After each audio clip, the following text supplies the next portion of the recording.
I'll be honest, I've been a little upset with productivity lately. I mean, how hard does it have to be to feel productive using the tools that we've been given? Task managers, note taking softwares, and the like. I know I've had a really hard time staying on track. And I've been exploring a little bit more again. And as you know on this channel, I absolutely enjoy using Obsidian as my primary note taking software. But there have been some additions to the plugin ecosystem that I think have made Obsidian to be an actual contender in the productivity software space. Hey, my name is Justin with Effective Remote Work. Today we're going to take a look at how I have been starting to use Obsidian as my productivity system in addition to my note taker. Okay, so you can see my vault on the screen here. This is just an example vault that I have wired up for demonstrating my productivity system. I have a lot of sensitive stuff, so I figured it would be good to just pull the good stuff out of it. Plus then too, there might be some ways that I can hand this off to you if you would like to use something like this in the future as well. So this is my home page. This is kind of how I structure my workspace vault, is what I call it. And I just like to keep this one simple.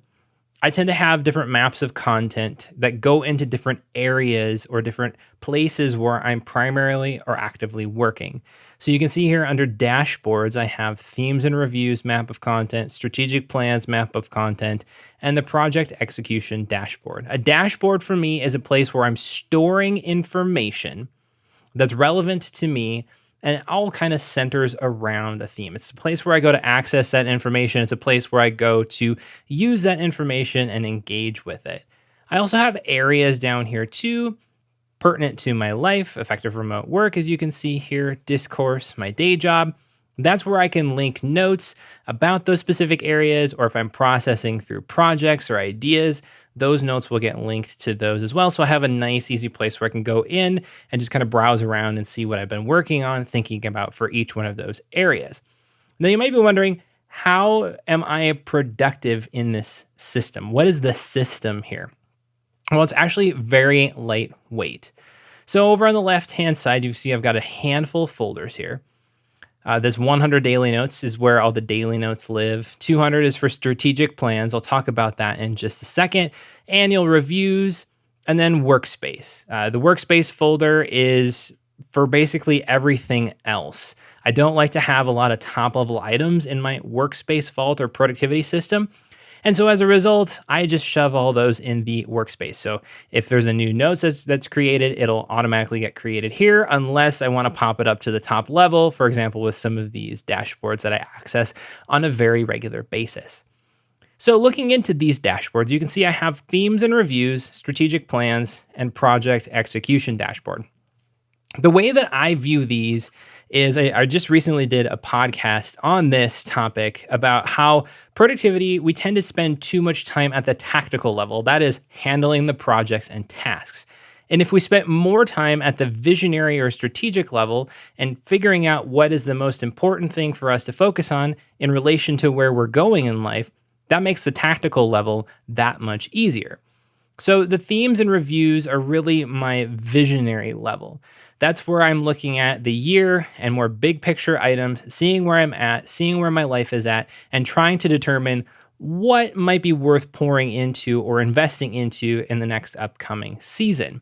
So we'll pop into this real quick here. And you can see it's very simple. I just have a list of years here, and you can just break this down however you want to, but my theme for the year of 2021 is the year of slowing down. Now, the way that I handle themes is that I take a word that is meaningful to me, and then I break it down into different areas, things that I think this theme means to me. And as a result, I can use this theme throughout the year when I'm encountering decisions to try to line up my life with that. So for example, if I'm faced with the decision of taking on a new project, my theme for this year is the year of slowing down. My question is, does that new project help me slow down, or does it speed things up?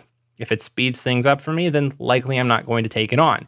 If it slows things down, then I'm more likely to grab a hold of it and try to figure out how that fits into the broader strategic plan of my life.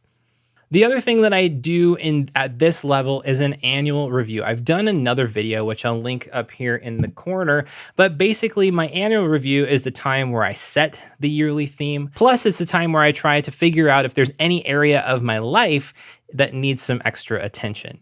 So to pop over into templates, I can just show you what that looks like real quick. The video that I had linked goes through this in detail, but basically I'm going through a budget audit. I'm running through the wheel of life. I'm doing a life retrospective. I'm looking at my upcoming yearly theme. I'm spending some time to just kind of dream out what I want the next year to look like, any projects that I want to take on. This is where this YouTube channel came from. This is where my podcast came from, and things like that. This is the time where I'm more than likely just letting everything out that I've been thinking about throughout the last year, connecting ideas together and that sort. Then lastly, I'm doing a system review and trying to figure out, is there any major changes that I want to make in my overarching system in life? So heading back to the home here, what I want to talk about next is my strategic plans. So a lot of people tend to think of life in quarters. So you've got quarter one, which is January through March, quarter two, so on and so forth. I've been really starting to think of life in terms of trimesters.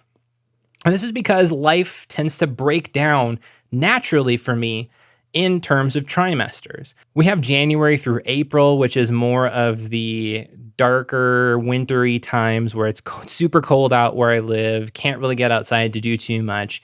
And in this season of life, and usually on a yearly basis, life looks a specific way. Then we start getting into May through July and August. Then in those months, it's summertime. My kids are not in school. I'm living my life a different way during that time. And then for the remaining 4 months of the year, kids are going back to school. My life changes. We're gearing up into the holiday season as well. There's a natural break point in the year at 3 different times instead of 4. And so I've started to plan my year, look at strategic plans on a trimesterly basis. So basically what I'm doing there is I'm just taking a look at, so this is an example strategic plan for effective remote work in my personal life and so on from May to August of this year. And discourse stuff is redacted because that's not something I want to share publicly. But for example, effective remote work, I'm looking at all my career stuff in one bucket and then all my personal stuff in another bucket, stuff that's outside of work. And one thing I'm doing here is just I'm looking at all the stuff that I want to accomplish. And this can be very similar stuff across every strategic plan. For example, I'm preparing all the content for effective remote work in advance and working on it in batches on a weekly basis. A new thing that I'm doing this trimester strategic plan is that I'm trying to write a community post every 2 weeks and then looking on developing a marketing funnel, deciding on sponsorships and a patron campaign and things of that sort. I'm trying to keep a high level idea of what's important to me during this time. And of course, throughout the course of the trimester, I'm coming back to this and making edits and revisions to it as things change. That's the nice part about keeping a strategic plan instead of setting goals for yourself, is that you can flex it if you need to over time. And then down in the personal section, these are just things that I want to try to do in my personal life to encourage better family relationships, making sure I'm available when it's most important for my family, and then also taking care of myself and my relationships as well. So these two really sit at the top level of my system, and they're honestly the most important things. If I'm not clear on my vision, if I'm not clear on my strategy, then I'm going to live in this tactical level down here, and I'm going to get overwhelmed by all the details. So that's where this project execution dashboard comes in combination with daily notes. So let's start with the daily notes, and I'll jump into the project execution dashboard so you can take a look at what this looks like as far as a holistic workflow. I start off in a daily note, and I'll create one here real quick from my template.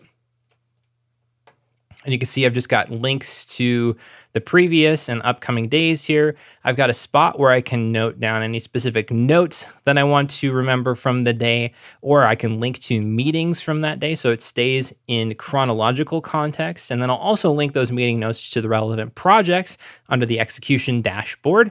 And then I have a day plan checklist. So this is kind of where my habits come into alignment, how I'm booting up, how I'm shutting down. And my process is really simple. I've had really complex, very long boot up and shut down checklists in the past, and I've just refined this down to the things that I feel are the most important. So to start off on the boot up process, I'm reviewing that project execution dashboard. I'm taking a look at the tasks section down here, which I'll talk about in just a second. And then I'm spending time blocking my day so that I'm investing in the areas of my day, the big blocks of work that I'm doing, and making sure I'm getting time in for those. And I've got a few habits that I want to try to do on a regular basis, making sure I'm stretching my back and shoulders and exercising them, going for a walk because physical fitness is something that's really important to me. And then at the end of the day, I'm doing a review. So I'm removing the this week tasks from Capture, which is just a couple of notebooks that I have. I've been using notebooks as kind of my primary daily workspace. And so if there's a task or a project or something that needs to get done this week, I'm moving it at the end of that day from my Capture system to the Kanban execution dashboard. Then I'm creating tomorrow's daily note. I'm time blocking out the big rocks for tomorrow. Say if I have meetings or anything like that, then I'm aware of them right away. And then something that I would like to experiment with, but I haven't really been doing in this checklist. So it's more of an idealistic thing, is to do some kind of a fake commute where I do something else for a little bit, maybe 10 minutes or something like that, before I head downstairs to be with my family. Now, there are two Obsidian plugins that are absolutely essential to this workflow. The first one is the Kanban plugin. The second one is the Tasks plugin. I'll show them to you here quick in the Vault settings. If I go under Community Plugins, I've got Kanban and Tasks. The Kanban plugin allows you to create a Kanban board in Obsidian. We've covered that in another video, which I'll have linked up here. And then the Tasks plugin, which I haven't shown on the channel yet. This one's pretty fancy. It allows you to, with a global modifier, grab any task and pull it into a queryable block anywhere inside of your Vault. So for example, I'll show you here as I go back to my daily note. You have a couple of different sections here that I have created. And this is very simple. In fact, it's largely just pulled straight from the GitHub repository for this plugin. I've done some minor modifications, but I have tasks that are listed as overdue, things that I had marked as needing to be done on a specific day, and that day has since passed.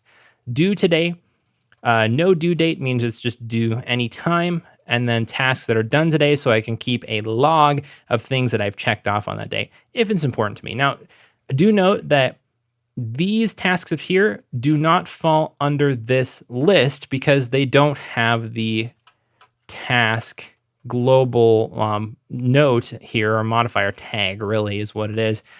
That does not exist on those, and that is required with the way that I have this plugin set up so that I can tell which tasks I want to pull into this view and which ones I do not. So if I move into preview mode here, you can see that I have under overdue that I have a recurring task to write a weekly update for Discourse every Friday. So this would have been due last Friday. Obviously, I created this as a demo vault last week, so this is not extremely accurate. But I can check this task off here right in that note, and then it'll automatically create a new one if I want to do a recurring task. It's really, really handy. So I'm reviewing this block every single day when I'm opening up Obsidian, and then I'm jumping into my project execution dashboard. Now, I tend to use the Kanban view much more than I use this tasks section, but sometimes this task section is helpful when I have these daily or weekly things that I need to keep up with, and I just want an easy place to keep track of them right inside of the Vault. So let's head over to the execution dashboard so I can show you what this looks like. All right, so in this Kanban view, there's some fun things that we can do with it. But basically, this is what it looks like. I have a number of columns, and I don't have this set up in a process view. I'll tell you a little bit about that in just a moment. But I have basically these different areas that I want to keep track of stuff in. And the way that this works is that I'm just moving from left to right. These are usually in the order of most importance for me to check on. Obviously, backlog is just an area where I'm keeping stuff that I'm not actively working on at this moment, but it's something that I will be queuing up in the future. These are committed projects that are just not active at this moment in time. So I start off in this year, usually at the beginning of the week, I'll run through these and just make sure that my mind is set on those items as I'm going out throughout the week.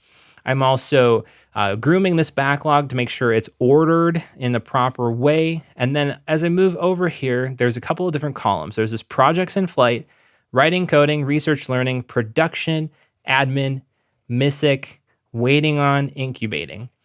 Let's break down each one of these columns. The projects in flight column is a big picture level project that I want to make sure that I'm tracking on.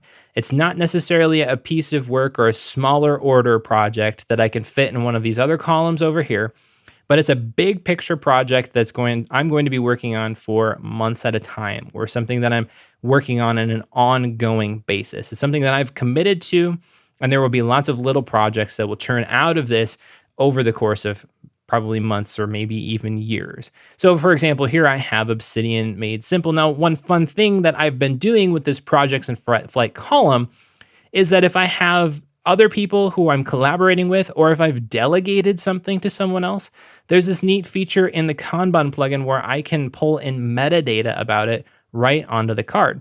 So it's really as simple as, you can see here, just a YAML front matter block with people, Francesco, me. And then if I go into the settings real quick here, I can show you how that's set up. Scroll down to the bottom of the Kanban settings. And then under linked page metadata, I have people as the metadata key, and then display label people. You can hide the label. You can render markdown in there if you'd like. But this just allows me to add subtle little reminders right in the Kanban view without having to click into the note to find it, of maybe some relevant information for that. Now, the next section of columns here are the ones that I would consider my buckets of work. Writing and coding, research and learning, production and admin. These are all different kinds of work that I do on a day-to-day or week-to-week basis. Writing and coding, this is exactly what it sounds like. It's writing blog posts, writing outlines, coding features into plugins that I'm working on, things of that sort. Research and learning is just as that sounds, things that I'm intentionally trying to research or learn. Production is doing what I'm doing right now, is making podcasts, articles, and videos for effective remote work. And then admin is basically everything else. So with writing and coding, this is my deep work block. This is the thing that requires the most deep work out of me. I have to be very intentional to kind of close out distractions when I'm working on this. And so usually I'm blocking off on my time block 2 or 3 hours in the morning to get this stuff done.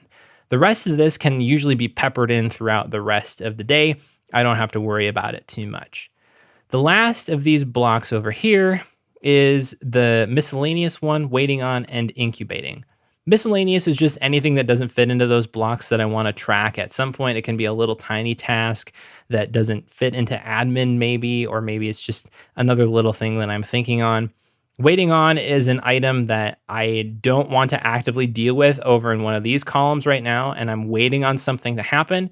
And then I'm just revisiting this list on usually a weekly basis to try to figure out, is there anything here that I need to take a look at and revisit or recontact someone on? Lastly, incubating.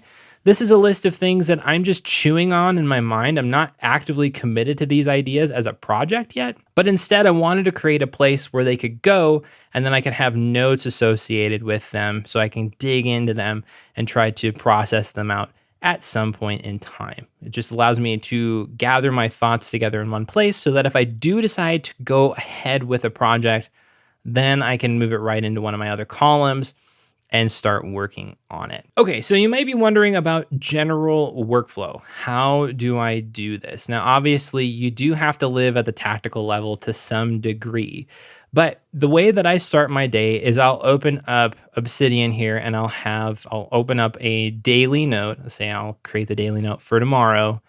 I'll go in and I'll start filling it out. I'll work through these when I get to work for the day, try to get everything all sorted out and planned, try to do at least one habit in the day, and then start getting to work. I'll primarily live on this screen here, the project execution dashboard, and work on this, and then just kind of add my notes, move stuff around. When I'm done with something, I don't move it to a done column like you traditionally would in personal Kanban or something like that. I'll just archive that card. And then if I go into the markdown view real quick, you can see at the bottom of this that it's archived. And I have a setting turned on in my personal vault where it'll add the date that it was archived to that so that I have a list of items that were completed and when they were completed. The other thing here too is that I will often flesh out these items right inside of Obsidian. So for example, with this podcast, solving your biggest productivity problem, if I had my normal one here, what I would do is I would flesh out the outline for this one here, any items of note for it, and then I would actually record the podcast using the outline right in Obsidian. Well, that's really it. The cool thing about this system, especially with the two plugins, the Kanban plugin and the task plugin, it's enabled me to stop using a traditional task manager. I'm no longer using OmniFocus. I'm no longer using Things or Todoist. I have a few reminders sometimes set up, usually to take out the trash on Thursday evenings in reminders on my phone, but that's it. I'm hardly using a digital task management solution beyond this. And I'm not even using this throughout the day generally. I'm going in here when I need to go in here, but I'm largely working off of my time block plan in my notebook on my desk. That really helps me to keep things in my head, but also keep it straight. Because when I work primarily in an outline-based project management tool like OmniFocus or things get jumbled up for me. And for whatever reason, I don't know why that is, but the more stuff I put in there, especially as life gets busy, the less those tools work for me. But having something more visual here does a couple of things. One, it makes it easier for me to contextualize all the information so that I can handle it in an easy way for my brain. And two, it allows me to kind of see how the pieces fit together in the broad scheme of my yearly theme and plans and my strategic plans as well. So what do you think? Is this something that you would use? If so, I would love to hear from you in the comments. Are you using Obsidian for a personal productivity tool? Again, my name is Justin with Effective Remote Work. Thanks for watching the video, and I'll talk to you in the next one.